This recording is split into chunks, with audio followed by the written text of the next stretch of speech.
I'm Megan Wolf, the Administrator of the Wisconsin Elections Commission, and thank you for inviting us to present today. We hope today to provide a useful overview of the state's voter registration system and data practices. We look forward to answering questions committee members may have following our presentation. It's been more than 1 year since the 2020 presidential election, and the Elections Commission, lawmakers, and others continue to receive and respond to questions and concerns about how our elections are run. It's become one of our primary responsibilities to answer these questions, investigate when there are concerns, and inform the public and lawmakers about our state's complex election systems. We're grateful to this committee for giving us the opportunity to answer some of the questions people have about Wisconsin elections, and to also clarify some of the more complicated and easily misunderstood aspects of election administration.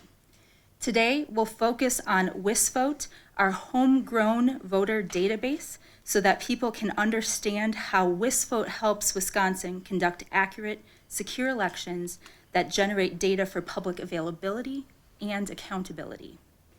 A lot of the concerns about the November 2020 presidential election are based on assumptions that lack full understanding of election policies, laws, and technologies. Other concerns expressed to this committee have alleged startling claims of fraud without providing evidence. When these concerns are brought to our attention, we investigate them. This includes many of the questions, concerns, and claims that have been brought before this committee. Nearly all of these concerns can easily be explained and understood once placed in context of how our election systems work. We're prepared today to answer your questions about specific claims and look forward to that conversation. Many of the questions raised have simple answers, but also require background information before we can have a meaningful discussion. So we look forward to providing that today. I'll now hand it off to our Technology Director, Robert Kehoe, who will present on our WisVote system, and then following his remarks, we'd be glad to both answer any questions that you might have. Good morning, and thank you for the opportunity to present before this committee. I've not previously spoken here, so I should introduce myself. My name is Robert Kehoe, and I am the Technology Director for the Wisconsin Elections Commission. That job title means that I am responsible for the small team of people that provide technical development, maintenance, training, and support to WisVote and to WisVote users. Fair warning, I don't have a background in state or local government. Instead, I've spent most of my adult life working for the United States Army in one capacity or another. I started off in signal intelligence in Cold War era units that were called Combat Electronic Warfare Intelligence Battalions. And the only elections experience I gained as a soldier was helping to plan and execute the first democratic elections in Iraq while I was serving as Task Force Operations Officer for a Combined Arms Task Force, responsible for approximately 900 square miles of territory sandwiched between Baghdad, Samarra, and Fallujah. So as you might imagine, election security meant something else over there. I joined the Wisconsin Elections Commission just prior to the 2018 general election. So I was not involved in development of the statewide system, nor was I involved in any of the design decisions that led to its current structure. I point this out to say that I'm not vested in the system's foundation, and I'm happy to discuss both its strengths and its weaknesses. We are always looking for ways to improve the system, and there are certainly opportunities for improvement. I'm not offended by legitimate, informed criticism of the system. So my intent today is to speak a bit about the system called WisVote and to address some of the questions and concerns that people have raised about the system. I believe it is important to address questions and concerns in part to distinguish between genuine issues worthy of our energy to address and falsehoods that cause us to waste countless hours chasing ghosts. If we fail to make this distinction, then Wisconsin will have lost an opportunity to address real concerns while focusing on imaginary anxieties. I'll start with a brief discussion of what WisVote is, and perhaps more importantly, what it is not. WisVote is Wisconsin's comprehensive voter database and election management system. So what does that mean?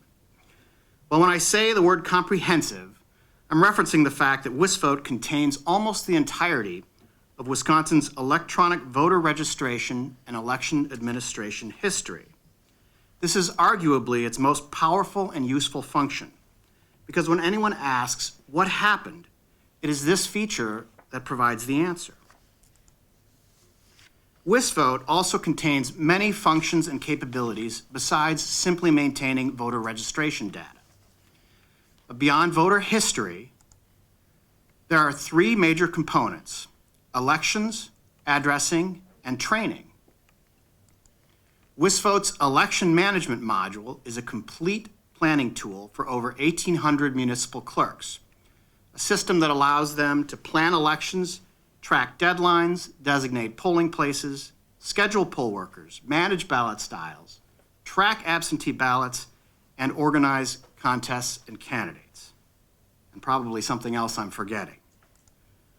Next, we have the addressing module, which is one of Wisconsin's most comprehensive geospatial information systems, allowing Wisconsin's county and local officials to precisely track innumerable boundaries from assembly districts to sanitary districts, and how millions of address data points fit within them. Finally, we have a training module that provides local officials a complete repository to track and train election officials. I'd point out that I refer to WisVote as a system because that's what it is. WisVote is not a single piece of software or a single database.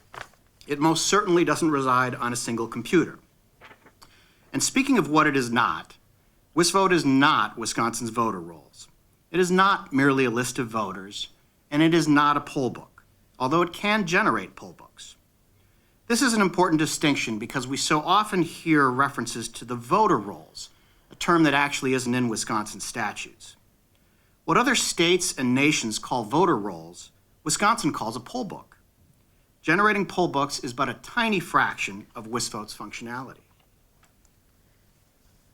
The distinction between a comprehensive election administration system and voter rolls is enormously significant. When people ask for all the voter data in WisVote, they're asking for all of Wisconsin's election history, going back well before the WEC, before the GAB, even before the existence of any state-maintained voter registration system. So when someone claims in a public hearing before this committee that there are 1.5 million illegal registrations and tens of thousands of, quote, confirmed fake voters, I sit up and take note. These are stunning claims, and they have my attention. And then we see an active voter record on the screen that says Ambrose Adventure. And my first thought is, that is awfully unusual. Is that one of the illegal registrations? Is that a confirmed fake voter? Why else would this record be on the screen? So I visited Wisconsin's public circuit court records and typed in the name.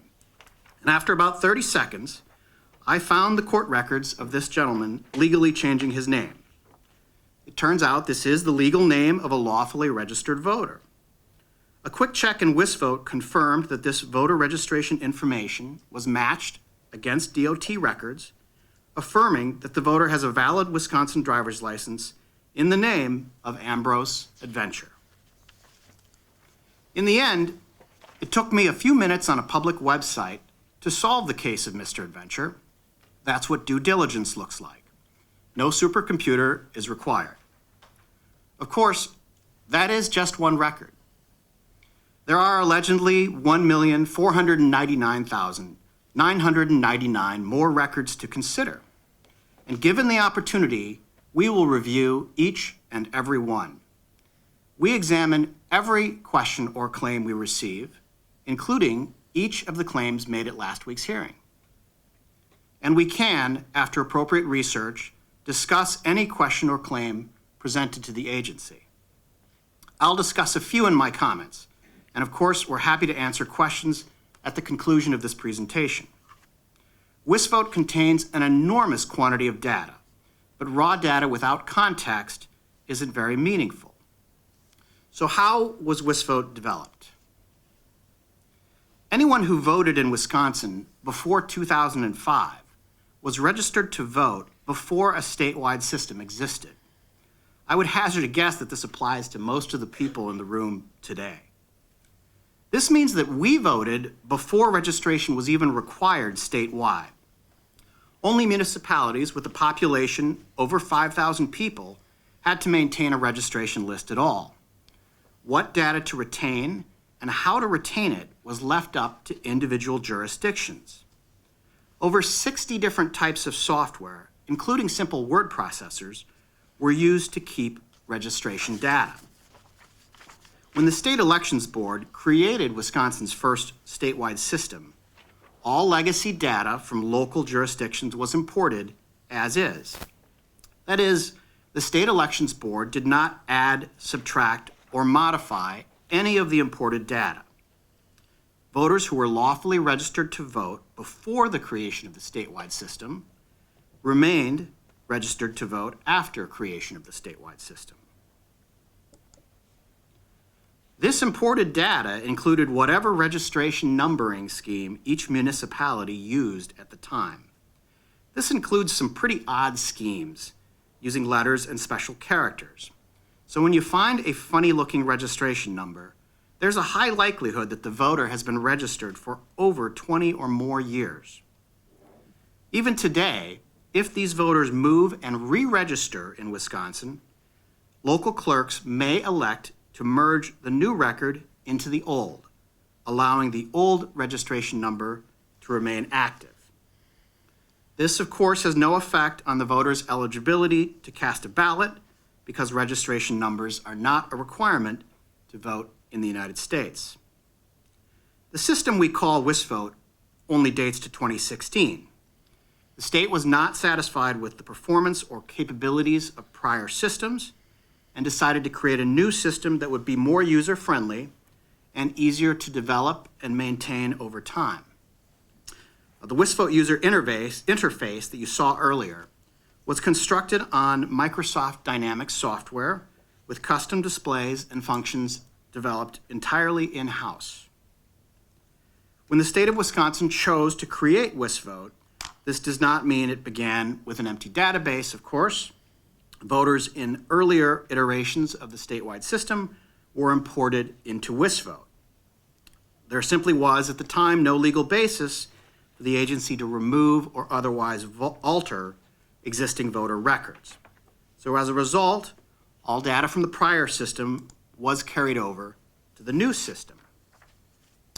That practice of preserving data was established by the State Elections Board in 2005, was maintained by the Government Accountability Board during its tenure, and continues to be upheld by the Wisconsin Elections Commission. New data may be added, but old information is never destroyed. This, of course, means, for better or for worse, that we keep our mistakes for the world to see, in some cases, quite a lot of them. It also means that the number of old, inactive records in WisVote will continue to grow. Last week, we heard the unusual claim that the statewide database only rarely shrinks. That's wrong. The database of Wisconsin's election history never shrinks. It only grows and will continue to grow, just as the tax records in the Department of Revenue will continue to grow, and the driver's license records in the Department of Transportation will continue to grow. The Wisconsin Elections Commission keeps inactive records in WisVote because Wisconsin law requires it. Under the statutes, there are two statuses, eligible and ineligible, that apply to individuals on the registration list. The change from eligible to ineligible status is repeatedly and explicitly referenced in the statutes. No statute mentions any process for deleting an individual from the list, and therefore, the WEC does not delete records. Within WisVote, the WEC uses the term active to refer to eligible voters and inactive to refer to ineligible voters. An individual being registered and entered into the system generates registration data, and every action taken involving that account will generate more data in WisVote. The second, but no less important reason to retain ineligible voter records is to safeguard against fraud. The retention of voter history does not make it any easier to commit elections fraud. It is no more difficult or easy to change a voter record than it is to create one from scratch. In fact, if anything, it may be harder to alter an existing record. Voters who wish to become registered in a new location must re-register, and a new record is created for them. Voters cannot simply reactivate their record, and no mechanism exists for voters to do so. Now, of course, we've heard people ask, why not separate the active? Can I ask one question? Certainly. I just want to understand, and I apologize for interrupting you. You said that some clerks choose, I thought in the previous part of this, said some clerks choose not to give new voter numbers. And now you're saying that you must. Am I misunderstanding something in here? Yes. So when a voter moves, they have to create a new registration record. So for example, I moved from the Stevens Point area to the Madison area, and when I did that, for a brief time, when I registered in Madison, there were two voter records with my name. The old record in the Stevens Point area and the new record in Dane County.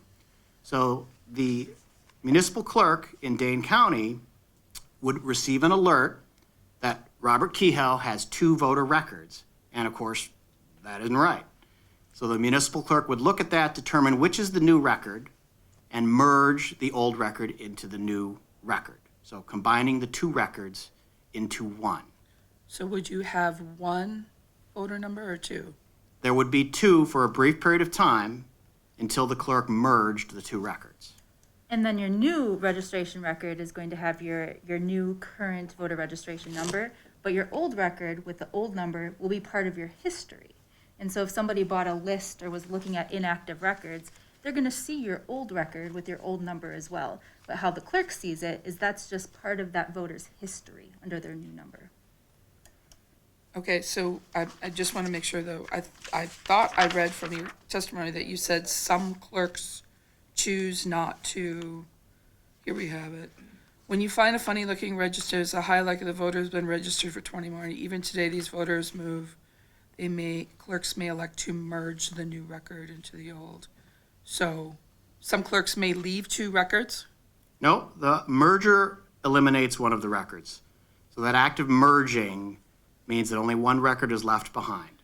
But you say clerks may. May merge the old record into the new, or So it they should be may clerks merge the do. new into the old. You So- can go in two directions, Okay, but it becomes one. but it becomes one. Yeah. Okay.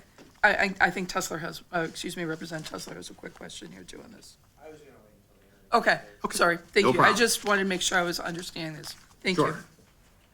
So I was just making the observation that we have had, of course, people ask us, why not separate the active and inactive records? And that is a logical question, particularly for the layperson. The answer is that active and inactive records are separated. They're separated by their designations in the system.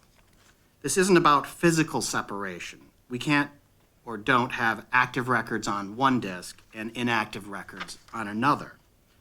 The system called WisVote is already distributed between more than 50 different servers and located in different Wisconsin cities.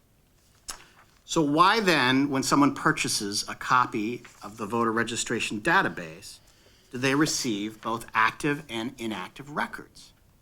Well, the answer is because that's what the customer asked for.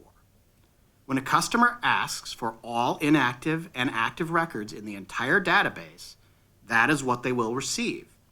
So even if we put the inactive records on a separate drive in a faraway place, customers asking for the entire database would still receive both active and inactive records. Now, clerks can reactivate an inactive record, but they must document their reasons for doing so. And furthermore, clerks and agency staff can only reactivate one record at a time. That's a control that was implemented years ago to prevent accidental reactivations. In the presentation last week, we repeatedly saw inactive records presented to apparently support the claim that illegal registrations exist or that tens of thousands of fake voters exist. But not one inactive record is registered to vote. They are, by definition, ineligible to vote, and they do not appear on poll books. Put another way, inactive voter records are not on Wisconsin's voter rolls. So who are these clerks and staff that have access to WisVote? Well, municipal clerks are the owners of their voter data, and with few exceptions, they manage their own jurisdiction's voter records. They're not state employees, and they do not report to the Wisconsin Elections Commission. To gain access and learn the way around WisVote, there are a series of steps they must navigate, starting with a request and authorization form.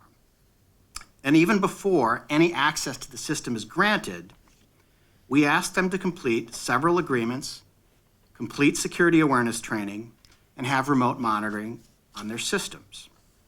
Only after completing these steps are they provided credentials and allowed access. Of course, many more hours of training are required to develop familiarity with the system and how it functions. Clerks, of course, are not the only elections partners. The information contained in WisVote is regularly assessed in a variety of deliberate processes occurring before, during, and after each elections. The Department of Corrections, Department of Health Services, and Department of Transportation all regularly provide the WEC updates. For example, new or updated voter registrations, other than military and overseas voters, are checked daily against Department of Transportation records.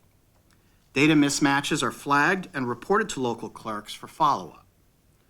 The system accurately flags all mismatches, whether they result from a typo or from a willful attempt to mislead.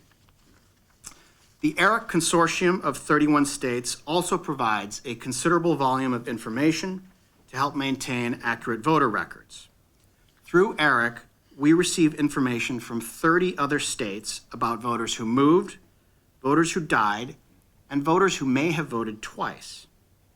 Yes, ERIC also requires Wisconsin to contact eligible but unregistered voters with a postcard every other year. Meanwhile, they're providing us information on deaths and duplicate registrations every month. These checks can and do catch individuals violating election laws. Working with local officials and law enforcement, the WEC has identified and referred cases of double voting, cases of felons voting, and cases of inaccurate voter registrations. Of course, the statewide system is not infallible. For example, online voter registration checks with DOT are efficient at identifying bad data, but they cannot distinguish a residential address from a non-residential address. This is an instance where I think many people have identified a real concern worthy of our attention.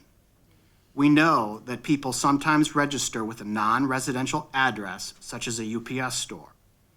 Whether that conduct is innocent or intentional, doing so violates the requirement that voters list the address where they actually reside.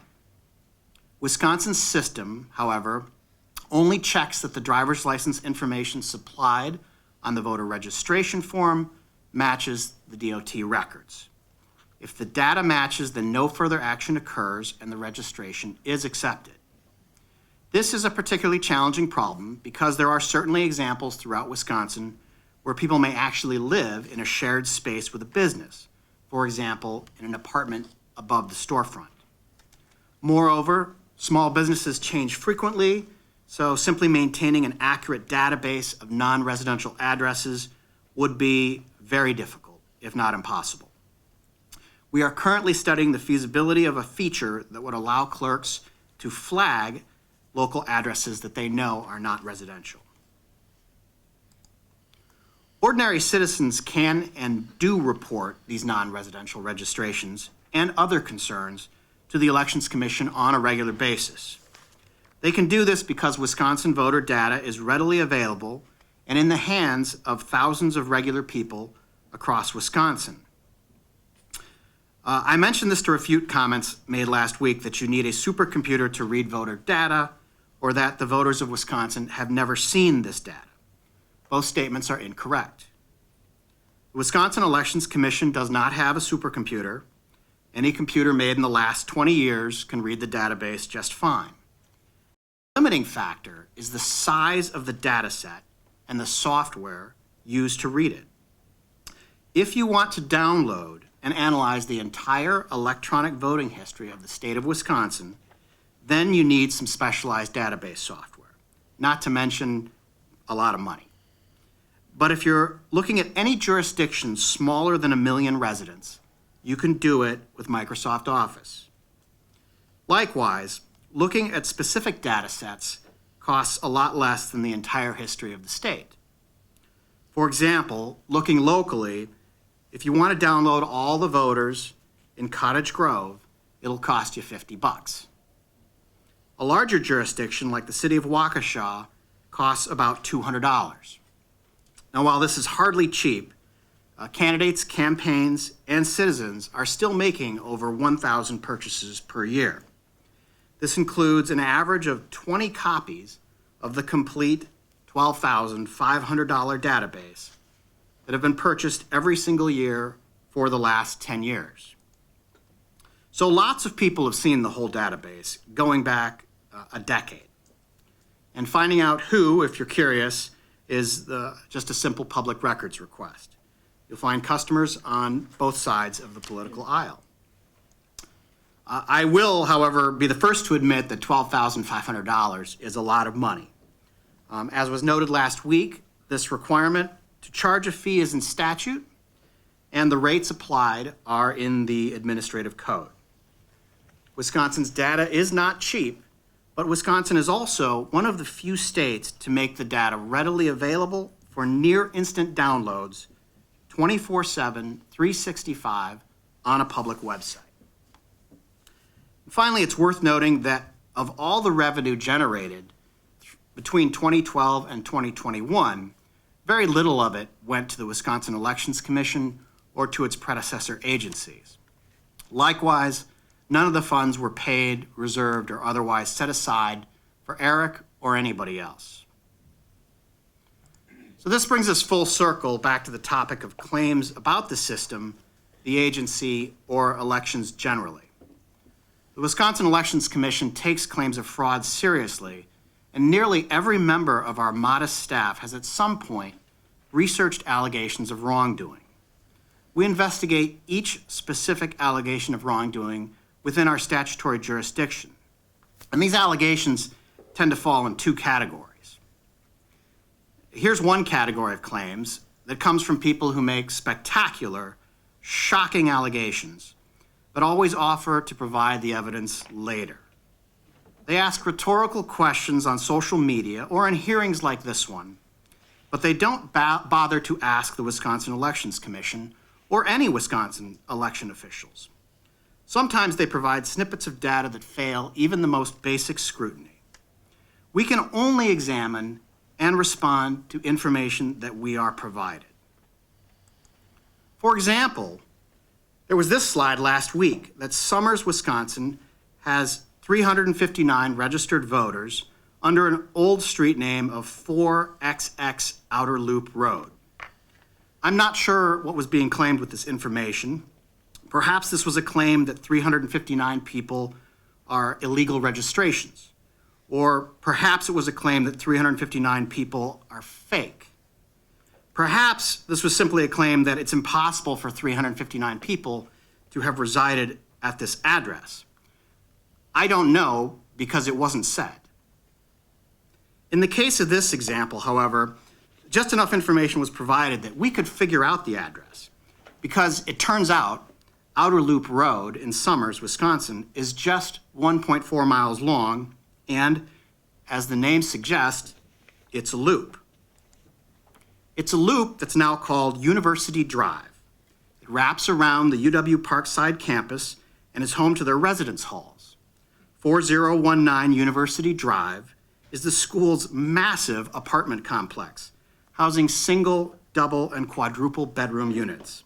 So in fact, it is not at all surprising that 359 people are registered with this address. Another example actually provided us an address.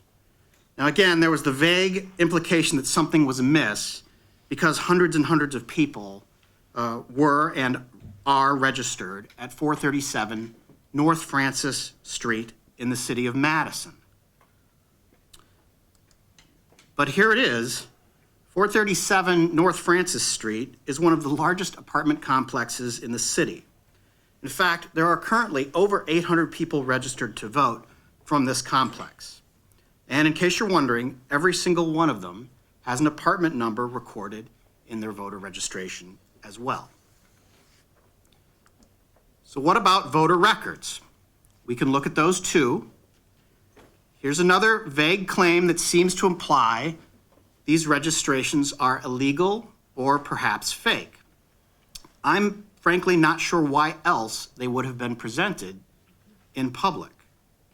These voters all share an address, they share a phone number, and they share their last names.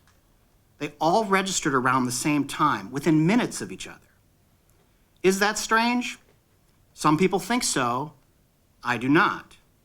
Because these people all have different birth dates and different driver's license numbers.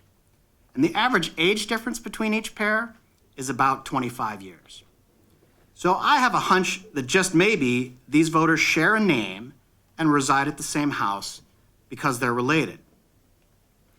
But some people are using these voters to support their claim that tens of thousands of fake records were created to cast ballots in the 2020 general election.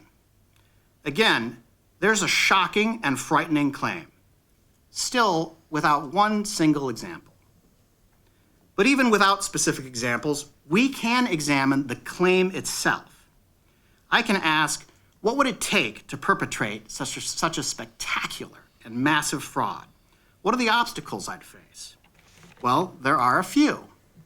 First, WisVote records every transaction in the system. So you can create new voters or reactivate ineligible voters, but there will be a record of who performed the transaction and when. Second, each online registration will automatically generate a notification to the jurisdiction where the voter was registered. The local clerk's office will receive an electronic alert that the new record was created. Third, each new registration, online or not, is automatically transmitted to the Department of Transportation and checked against their records. Only mismatches generated an alert to clerks, but the data transmission and the DOT checks themselves will create records. Fourth, we need to get each record a ballot. So if you want to go the absentee ballot route, we have to create an absentee ballot request. That's another record in the system. Fifth, each absentee ballot request has to have a photo ID associated with it. So you either have to use voter records that already have a photo ID on file, or you have to provide a photo ID. If you choose that second option, the system retains an image of the ID, which must be reviewed and validated by the local clerk's office. Sixth, your absentee ballot request just generated another alert to the local clerk's office because they're the ones that have to print stuff and mail the ballot. The state of Wisconsin does not issue ballots. Moving on. Seventh, your new absentee ballot is associated with a Postal Service tracking code. So if you need to mail a ballot, there will be a record of its movement through the postal system. Eighth, unique barcodes associated with the elector and the ballot are generated, recorded, and affixed to the ballot envelope. The location and manner of ballot delivery is recorded. Ninth, the sealed ballot's return is electronically recorded, creating yet another record. 10th, The sealed ballot must be inspected for sufficiency and opened on election day in a designated polling place in view of any observers. And the name of each voter must be read aloud. Right now, I'm sure someone is thinking, well, couldn't they do this illegally behind closed doors somewhere? And I suppose they could, but they'd still have to figure out how to make their vote totals match with the reports submitted by the poll workers at each polling place. 11th, the final disposition of the ballot is retained and recorded against the voter record. If we decided to go with an in-person ballot, then you'll need a voter registration record and someone to sign the poll book. 12th, you'd have to erase or otherwise block the participation record from appearing in MyVote, because otherwise people could look up their own records. 13th, the paper ballot record is retained by each jurisdiction. 14th, the ballot envelope is retained by each jurisdiction. Of course, local records then are submitted to a municipal canvass review by municipal officials at each and every municipality in the state of Wisconsin, followed by a Board of Canvass review at the county level, and finally, a state certification process. Not quite done. We still have a number of jurisdictions that are selected for post-election audits at random.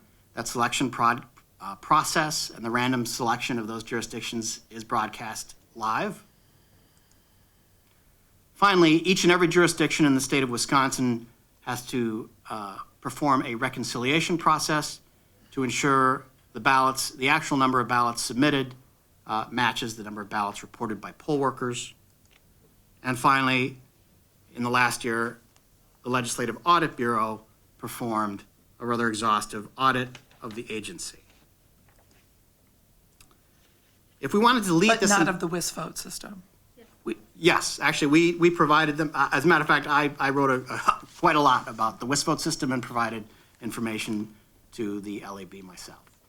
I guess I don't remember a review of the WisVote system other than pages 33 through 34 in regards to the ERIC system. I'm sorry, please go ahead. So if you do want to delete this entire record trail, I personally don't think it's possible, but at a minimum, you would need the cooperation of nearly every staff member in the Wisconsin Elections Commission. And you would need the cooperation of virtually every Wisconsin county clerk. And you would also need the cooperation of every municipal clerk and their staff for any municipality where this scenario occurs. The statewide system and its audit trail, of course, is hosted by the Division of Enterprise Technology, not by the Wisconsin Elections Commission. So you would need the cooperation of staff at the Division of Enterprise Technology all the way to the top. You almost certainly would need some local IT staff too, because all of this data is going to leave a trail. And you probably would need to also secure the assistance of the United States Postal Service if you want to take care of the postal tracking data. Finally, you'd have to hope that not one of Wisconsin's 3,400 WisVote users, or tens of thousands of volunteer poll workers, or the janitor for that matter, notices any of this. But don't take my word for it. Each of these processes is well documented, and thousands of election officials and volunteers have performed them year after year, long before I showed up just a few years ago. Now, I promised I wouldn't go through each and every claim in this presentation, so I will not do that. But we are happy to discuss any claims the committee wishes to bring up in questions. I also said that there were two categories of claims that we received, so I should explain the second category. It consists of groups and individuals who come to us with questions and concerns about specific voters, records, or transactions. This category of claims comes from people who have expended the effort to collect, analyze, and present their evidence for consideration.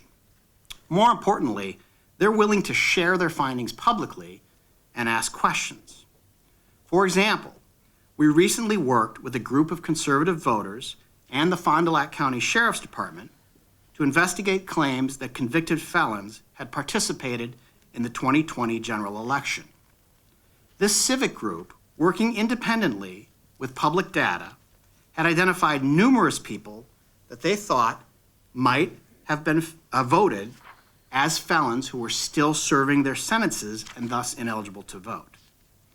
Agency staff, working with the Department of Corrections, were able to review each of this group's claims and ultimately confirm several of them were accurate.